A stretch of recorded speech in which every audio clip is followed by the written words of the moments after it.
ఆగో.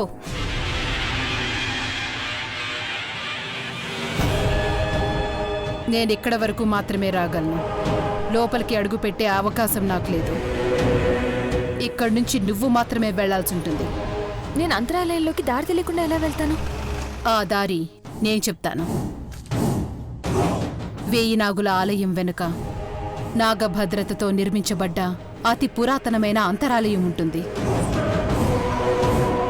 దానికి రక్షణగా భుజంగ సర్పం ఉంటుంది. ఆ భుజంగుడు మహాశక్తి సంపన్నుడు. తన విషానికి విరుగుడు ముల్లోకాల్లోనూ లేదు. ప్రస్తుతం అతను యోగ నిద్రలో ఉన్నాడు కాబట్టి అతనితో ప్రమాదం లేదు. నువ్వు ఆ అంతరాలయంలోకి ప్రవేశించగానే గాయత్రీమాత దర్శనమిస్తుంది. అక్కడే నాగనిధి రహస్యం రాయబడిన తాళపత్రాలున్నాయి. తాళపత్రాలు ఏ భాషలో రాసుంటాయి? అవి నాగులతో రాయబడిన తాళపత్రాలు. నాగలిపిలో ఉంటాయి. మరి ఆ నాగలిపి నాకెలా అర్థం అవుతుంది? ఆ నాగనిధి సంపాదించడానికి పుట్టినదానివి. నీకు కాక ఇంకెవరికి అర్థమవుతుంది? నీ ఇష్టదైవాన్ని స్మరించి చూడు. నీకు తెలిసిన భాషలోని అక్షరాలు కనిపిస్తాయి. అలాగే, ఇప్పుడే వెళ్ళి చదివస్తాను. ఆగో. గర్భాలయంలో జరుగుతున్న మహాపూజ పూర్తయ్యేలోపు నువ్వు ఆ తాళపత్రాలు చదివి వచ్చేయాలి. లేదంటే మహాపూజ అవ్వగానే అంతరాలయంలోని గాయత్రీమాతకి హారతిచ్చి తలుపులు మూసేస్తారు. పొరపాటున ఆలస్యమైందో నువ్వు శాశ్వతంగా అంతరాలయంలో సమాధైపోవాల్సొస్తుంది. అర్థమైంది.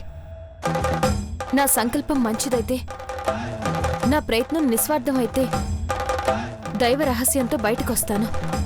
లేదంటే ఆ అంతరాలయంలోనే అంతమైపోతాను. జై నాగమ్మ.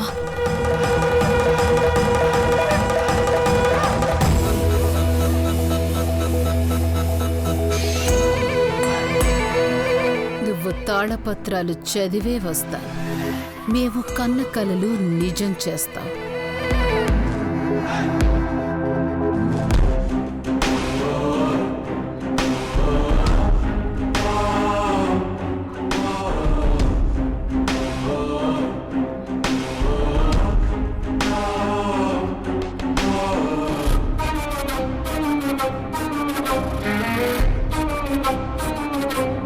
రక్తాభిషేకం చెయ్యాలి.